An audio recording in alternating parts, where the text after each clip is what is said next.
북한의 도발이 계속되고 있습니다. 어제는 이른 아침 ICBM을 발사한 데 이어서 한밤중에 동해상으로 단거리 탄도미사일 3발과 80발의 포를 쐈습니다. 네, 한미 연합 공준훈련 연장을 비난하며 담화를 내놓고 위협을 행동으로 옮긴 건데요. 오늘 봉영식 연세대 통일연구원 전문 연구위원과 함께 자세한 내용 알아보도록 하겠습니다. 어서 오시죠. 어서 오십시오. 네, 북한의 도발 행위가 지금 계속해서 이어지고 있습니다. 어제는 ICBM까지 발사를 했는데 이에 대응해서 한미 양국이 연합 공중훈련 비질런트 스톰을 연장하기로 결정을 하자 또다시 밤중에 탄도미사일을 쐈습니다. 이 조금 전에 합참이 밝혔습니다만 오늘은 또 북한 군용기가 활동한 행적이 또 포착이 됐거든요. 이 같은 복합적인 북한의 도발 행위 어떤 배경으로 좀 보고 계십니까? 북한이 믿을 수 있는 것은 딱 둘입니다. 중국이 도움을 주는 것, 그리고 한국의 여론이 이러다가는 한반도에서 전쟁이 나는 것이 아닌가. 윤석열 정부의 이런 대북 강경책 때문에 우리나라가 엄중한 위기를 맞을 수 있다는 불안을 가중시키는 것입니다. 지금 이태원 참사 때문에 이 정부의 책임론 또 무능론이 굉장히 강조되고 있지 않습니까? 그러니까 이 윤석열 정부는 국민의 안보를 이야기하지만 책임을 질 수 없다. 현무 미사일이 제대로 발사 안 돼서 오히려 뒤로 발사해서 강릉 주민이 피해를 받을 뻔했고 패트리엇 미사일과 천궁 미사일 시스템 방어 시스템도 제대로 작동을 하지 않았다. 이태원 참사를 봐라. 정부가 어디 있었는가. 네. 그렇기 때문에 우리 입장에서는 어떻게 우리가 이태원 참사 때문에 이렇게 어려운 시기를 겪을 때 같은 동포인 북한에서 이렇게 도발을 할 수 있는가 하지만 지금 수세에 몰린 북한 정권 입장에서는 이것이 가장 좋은 기회입니다.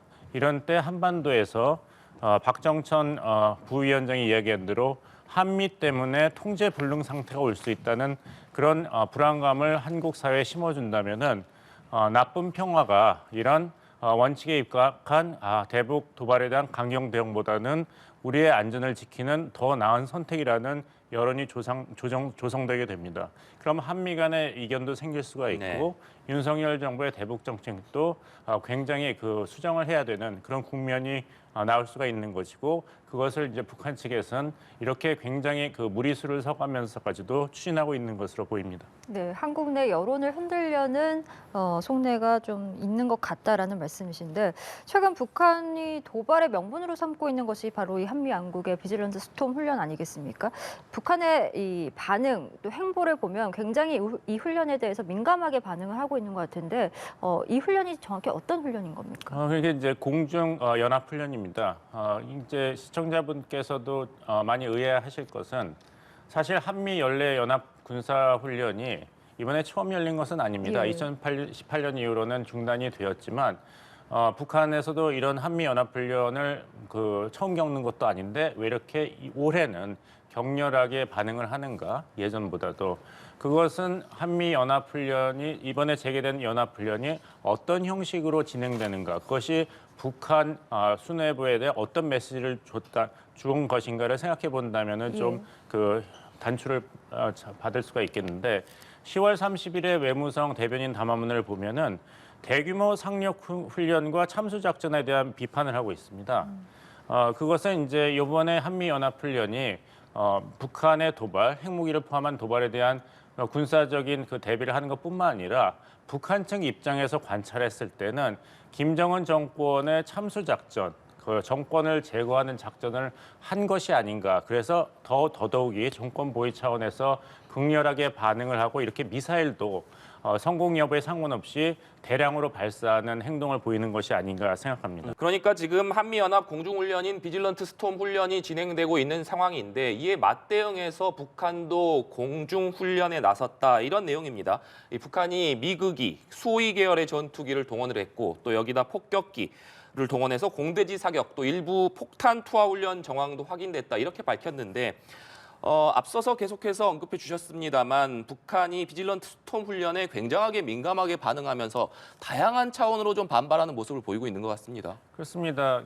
공군력에서 북한은 절대 열세에 있습니다. 이 점을 한미 양국도 잘 알고 있고 북한도 잘 알고 있기 때문에 네. 오히려 북한군은 절대 그럴 리가 없다. 우리는 나름대로의 충분한 능력을 가지고 있다는 것을 과시하는 그런 차원에서 지난 8일에 한번 이런 편대 운영을 했고 이번에도 그런 같은 모습을 보이는 걸로 보이는데 이것은 역설적으로 이해한다면 북한 공군력이 얼마나 취약한가를 다시 드러내는 그런 활동이라고도 볼 수가 있어요. 뉴스에서도 나오지만 정말 옛날에 사용됐던 그 미국이 계통의 비행기를 아직도 북한 공군이 주력 부대로 쓰고 있다는 네. 것은 이런 전략적인 균형 차원에서 본다면은 북한이 정말로 열세 있구나. 또 북한은 군용기에 사용할 유류가 절대 부족하지 않습니까? 그렇다면 이런 절대적인 열세 그리고 전략적인 취약점을 노출해 가면서까지도 이런 훈련을 한 이유는 무엇인가? 아까 말씀드린 대로 한반도에서의 군사적 긴장 상황을 극대로 올려서 여기서 북한에 대한 전략적인 지렛대 그리고 영향을 높이면서 결기를 다지는 그런 전략적인 판단이 무엇보다도 중요하게 작용한 것이 아닌가 생각합니다. 예. 네, 지금 북한이 이처럼 공군기를 동원한 훈련을 이렇게 했던 적은 많이 없는 것 같은데 없습니다. 말씀해 주신 대로 공군력이 워낙 열악했기 때문으로 분석돼 왔습니다. 그런데 보면 최근에 이렇게 이 전투기를 동원한 훈련을 하고 있는 것 시점을 보자면 북한이 전술핵 부대의 운용을 밝힌 이후인 것 같습니다. 다시 이 두 개를 연관지어서 생각해 보자면 공군력이 비록 열악하기는 하지만 이 전술핵을 이용한 공격이 충분히 우리도 가능하다. 이런 것을 위협하기 위한 행보 아닌가 이런 생각도 드는데 어떻습니까? 그렇죠. 그런 행보를 보이는 거는 이제 북한군과 정치 지도자의 판단의 몫이겠죠. 근데 그것을 한미 양쪽에서 정확하고 과학적인 이제 분석을 하는 것은 또 다른 문제 아닙니까? 그러니까 그런 것을 한미 양국이 철저하게 분석하고 앞으로 효과적으로 대응한다는 것을 알면서도 이런 일종의 무리수를 뒀다는 것은 그만큼 북한이 이번에 한미연합훈련 그리고 특히 한미연합훈련에서 특정 측면에 대해서 굉장히 부담스럽게 생각한다는 것, 그 해석이 가능합니다. 예. 어제 북한이 발사했던 ICBM 얘기를 좀 해보겠습니다. 화성 17형 정상 비행에 결국 실패를 했는데 뭐 계속해서 이제 뭐 단거리, 중거리 이제 미국 본토를 겨냥할 수 있는 이 ICBM으로 도발 수위를 높이려던 그 전략에 결국 실패했다 이렇게 좀 해석을 하면 되겠습니까? 그러니까 역설적으로 한번 생각을 해보십시오. 실패 가능성이 높은 ICBM을 충분한 사전 준비 없이 왜 이렇게 서둘러서 그것도 단독 실험이 아니라 여러 가지 미사일과 단거리 미사일 섞어 쏘기를 한 이유가 무엇인가 한번 생각해 봐야 되는 것이죠. 그렇다면 이번에 화성 17형일 가능성이 있는 이 장거리 미사일을 이렇게 서둘러 발사한 이유가 무엇인가? 이것은 미사일의 성능을 테스트하는 것이 목적이라보다는 우리는 절대 굴하지 않겠다. 우리는 무슨 수를 써서도 정권을 보위하겠다는 결기를 보이는 것이 더 중요한 목적이 아니었는가 생각합니다. 네. 결기를 보이기 위한 탄도미사일 발사였다 이렇게 분석을 해주셨는데 일각에서는 지난 3월에 있었던 화성 17형 발사가 초기 단계에서 폭발을 했지만 이번에는 2단 분리까지는 정상적으로 이루어졌기 때문에 기술적 진전이 좀 있었다 이런 분석을 내놓고 있고 이 때문에 이 화성 17형의 완성을 위해서 추가적인 ICBM 화성 17형 발사의 재시도에 나설 것이다 이런 분석도 나오고 있는데 이 부분에 대해서는 좀 어떻게 생각하십니까? 아니 이번에 대륙간 탄도미사일의 시험에 성공했더라도 완성이 되기 전까지는 북한은 계속해서 이런 ICBM뿐만 아니라 제8차 당대에서 개발을 천명했던 5가지의 신형 무기 개발은 계속할 것입니다. 그러니까 북한이 이런 미사일과 핵실험하는 이유는 2가지가 있습니다. 하나는 그런 무기를 완성하기 위한 일련의 시험을 하는 것이죠. 그 국방 중기 계획이라고 보시면 되겠습니다.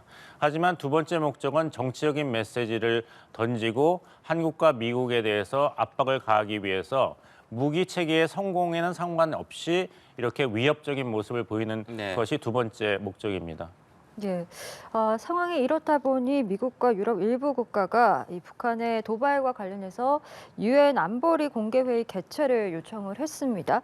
여기서 추가적인 대북 제재안이 나올 수 있을 것인가? 그 가능성이 좀 희박하다라는 전망이 많긴 한데 어떻게 좀 전망하시는지? 예, 가능성이 대단히 희박하다고 말씀드리겠습니다. 왜냐하면은 이제 중국과 러시아가 유엔 안보리에서 계속 추가적인 대북 결의안에 대해서는 비토권, 거부권을 행사해 왔습니다. 이번에도 다르지 않을 것이라고 생각합니다.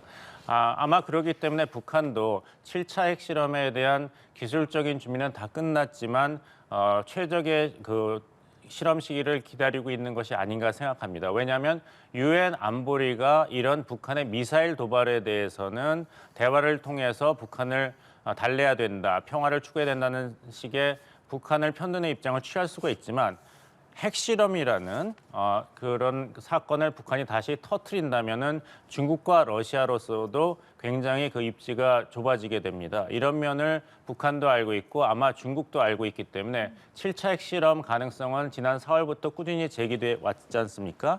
그럼에도 불구하고 이것에 대해서는 여러 가지 전략적인 계산을 북한도 그렇고 중국도 계속하고 있는 것으로 보입니다. 네.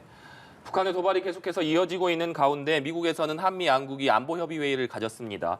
이 회의 이후에 한미 국방장관이 공동성명도 발표했는데 이 공동성명에 이 김정은 정권의 종말이라는 문구가 명시가 됐습니다. 지난번에 핵태세 보고서, 미국의 핵태세 보고서에서도 이 내용이 포함되어 있었는데 공동성명에 김정은 정권의 종말이라는 문구가 명시됐다는 점 어떤 의미로 좀 봐야겠습니까?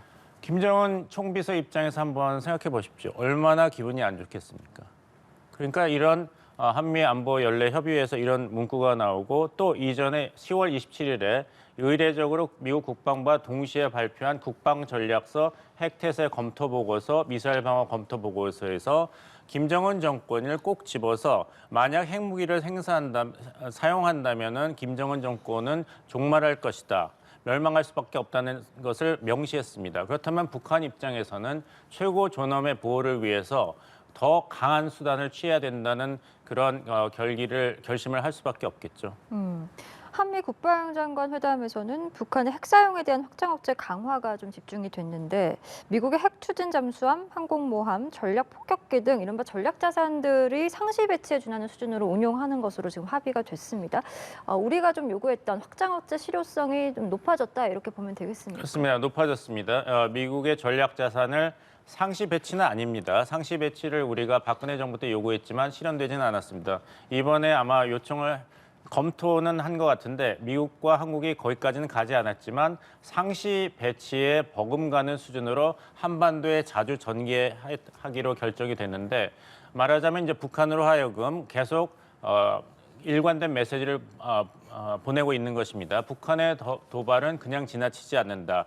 항상 후과가 있고 후과는 계속해서 더 강력한 대응과 제재를 낳을 것이다. 이런 메시지를 계속 유지해 왔습니다. 이번 조치도 그 일환으로 보이고 즉 북한으로 하여금 혹 때려다가 혹을 붙이는 이런 상황을 계속될 텐데 헛된 희망을 갖지 말고 무리한 도발 행동을 중단하라. 이런 메시지를 다시 한번 전달한 그런 행동의 일환으로 보입니다. 네, 한미가 발표한 확장 억제 협력 방안을 구체적으로 살펴보면 이 정보 공유, 또 위기 시의 협의, 공동 기획, 공동 실행 등 4가지 정책 범위에서 공조를 강화한다 이런 내용이 담겨 있습니다. 이 때문에 한국의 발언권이 조금 제도화되고 강화되는 계기가 마련된 것이 아니냐 이런 평가들이 나오던데. 네, 그렇습니다. 말씀하신 것뿐만 아니라 한미는 북한의 핵 사용 상황에 대비한 확장 억제 수단 운용 연습 DSC-TTX라고 합니다. 이것을 매년 열기로 했으니까 아까 혹 때려다가 혹을 붙인다고 했는데 한미 연합훈련에 대해서 극렬하게 항의를 하고 이렇게 도발 행위를 했는데 오히려 한미 연합훈련 하나가 더 생긴 것이죠. 예. 앞서 북한이 이 미국의 핵태세 검토 보고서에 정권 종말이라는 표현이 담긴 것과 관련해서 굉장히 비난을 했었는데 그때 당시 비난을 하면서 도발을 이제 감행하지 않았습니까? 그렇기 때문에 이번에도 이 내용이 이제 들어있기 때문에 또 도발을 하지 않겠느냐라는 예측들이 좀 나오고 있습니다. 어떻게 예상하세요? 계속 도발을 할 겁니다. 이제 북한은 이제 박정천 그 장군의 입을 통해 가지고 북한 군 수뇌부 2인자죠. 가장 끔찍한 대가를 치를 것이라고 했는데 우리가 비질란스 스톰을 연장했지 않습니까? 예. 그러니까 한국과 미국이 돌이킬 수 없는 엄청난 실수를 했다. 거기에 대한 후과가 있을 것이라고 해서 도발 행위를 또 추가를 했죠. 예. 하지만 여기에 대해서 우리와 이제 미국은 또 이제 확장 억제라든지 공동 안보 태세를 강화했지 않습니까? 계속 이렇게 소위 말하는 치킨 게임, 누구도 지지 않고 계속 상대방이 뭐 한쪽으로 나오면 그보다 더 강한 수단으로 대응하는 상황은 계속될 것 같고. 아까 말씀드린 대로 북한의 미사일 실험 그리고 핵탄도 실험은 계속될 수밖에 없습니다. 2가지입니다. 하나는 말씀드린 대로 5개년 계획을 세웠습니다. 그 무기를 완성하기 전까지는 아무리 외부 압박이 있더라도 김정은 정권과 북한 군부는 이런 무기 체계를 실험해서 완성을 해야 됩니다. 완성을 해야지 이제 도발 끝나는 것이고 두 번째는 지금 한국과 미국 그리고 북한과 이제 강대강 국면이 계속되기 때문에 여기서 우리가 무릎을 꿇지 않는다는 것을 보여줘야 될 정치적인 이유도 있습니다. 이 두 가지 이유가 결합됐기 때문에 북한은 더더욱이 계속해서 미사일 실험과 핵실험까지 포함해서 도발 행위를 계속할 수밖에 없다. 그렇게 될 것이다 말씀드리겠습니다. 예, 그런데 이렇게 강대강 대치가 이제 계속되면서 실질적인 우발적 충돌로 이것이 이어질 가능성도 아까 말씀드린 것은 많이 그것이 높고, 북한 예. 수뇌부가 가장 큰 희망을 걸고 있는 것이죠. 아까 이전에 이태원 참사 여기서 토론하는 분들을 보면은 정부는 왜 책임을 지지 않고 국민이 이렇게 죽었는데 어디 있었냐? 정부를 과연 믿을 수가 있는가? 책임 없는 행동을 하는 윤석열 정부다. 이런 여론이 조성됐지 않습니까?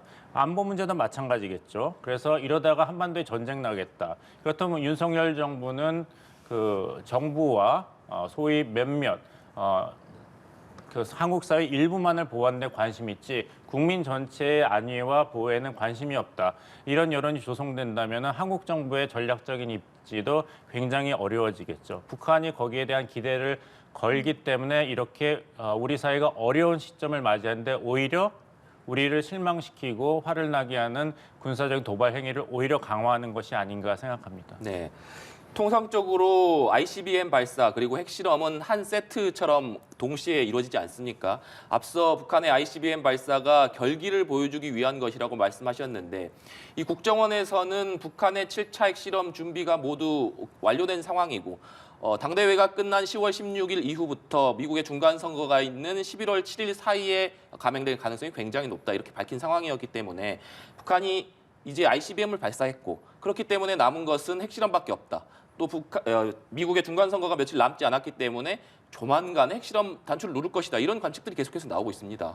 근데 또 핵실험이라는 것은 한번 그 핵실험을 해서 이 전략적인 그 지렛대, 레버리지라고 그러죠. 영향력이 강화되는 면도 있지만 우리가 핵실험을 하고 있는데 기다리고 있다. 우리 핵실험을 막으려면 어떤 대가를 치르라는 입장을 취하는 것도 전략적으로 굉장히 유리합니다. 네. 북한 측에서는 아마 두 번째 입장을 지금은 더 고려하고 있는 것으로 보입니다. 네. 알겠습니다. 저희 오늘 말씀은 여기까지 듣도록 하겠습니다. 지금까지 봉명식 연세대 통일연구원 전문연구위원과 함께 이야기 나눠봤습니다. 오늘 말씀 고맙습니다.